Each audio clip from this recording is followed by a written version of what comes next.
Welcome to my YouTube channel.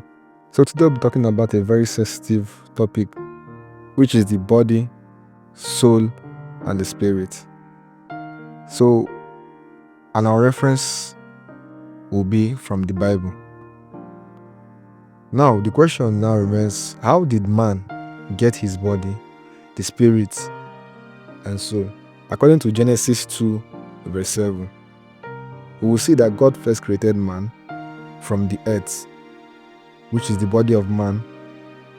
Then he breathed life-giving breath into his nostrils, which is the spirit, and the man became a living being, which is the soul. So before we continue or dive deeper, where did the idea or image of man come from or originate from? It originated from God himself, the creator of heaven and earth. When he said, "Let us make human beings, they will be like us and resemble us." You can read Genesis 1, 26 to 27. Now, the big question remains, who are the us? Who was God referring to? Now, let's break it down. Let's talk about the entities, us, coexisting as one, and their functions. If according to the Bible, God created man in his own image and likeness, how then does God function as a soul, spirit, and body?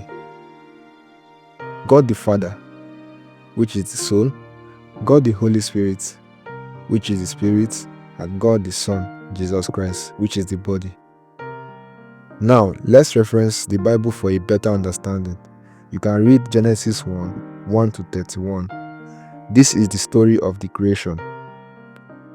There, you will see that the earth was formless and desolate, covered in total darkness and water. Then the Spirit of God started moving over the water. Then God gave the commands, and everything was just as he said it would be. And God, as a body, he existed in the form of man through his Son, Jesus Christ, to teach us how he planned for us as human beings ought to live our lives here on earth. You can read John 3:16. Having followed to this point, let's now talk about how we humans ought to function in resemblance to our Creator. The soul in man refers to the inner life, mind, emotions, and will. And this can also be called the brain. These are where the thoughts and planning takes place in man.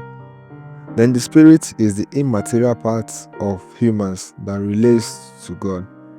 This is the seat of worship, prayer, and divine connection.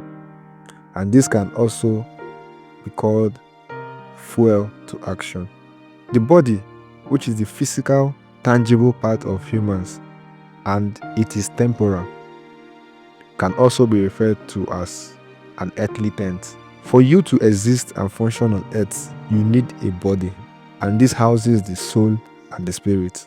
So what the body simply does is it executes what is agreed in the soul and fueled by the spirit.